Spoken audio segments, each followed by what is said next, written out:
In an unprecedented move, Minnesota Governor Mark Dayton is banning state employees from traveling to North Carolina. The Democratic governor joins a growing list around the country. It's because of North Carolina's new law limiting official protections for gays, lesbians, and transgender people. The law requires transgender people to use public restrooms that correspond with their gender at birth.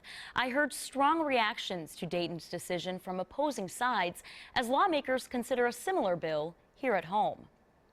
Change is scary for people. News of the governor's travel ban to North Carolina poured through Roxanne Anderson's South Minneapolis coffee shop. Dictating where people go to the bathroom, I think that's actually the slippery slope. It's reminiscent of a time and an era that we've already been through. Anderson is the Trans and Racial Justice Director for Outfront Minnesota.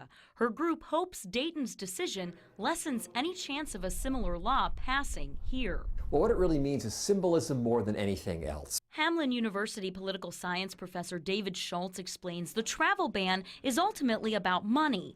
Part of a state agency, Metro Transit has already canceled plans to send employees to an upcoming conference in North Carolina. If Minnesota imposes a travel ban, let's say if a whole bunch of other states, other cities do, that collectively, that might be enough to actually exert some type of economic power against North Carolina. The ban comes as Republican lawmakers in Minnesota introduced similar legislation that requires transgender people to use restrooms in schools and businesses that match their biological sex at birth.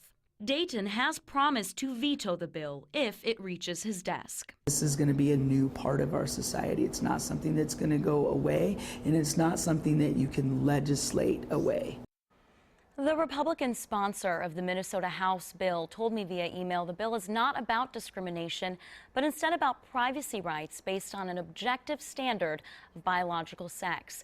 Minnesota Family Council, which supports the North Carolina law, also sent us a statement calling the governor's travel ban irrational and anti-woman, saying the governor's opposition to providing basic essential protection for women and girls in intimate places suggests perhaps travel should be banned to Minnesota due to our governor's condemnation of basic safety and privacy measures for women and girls.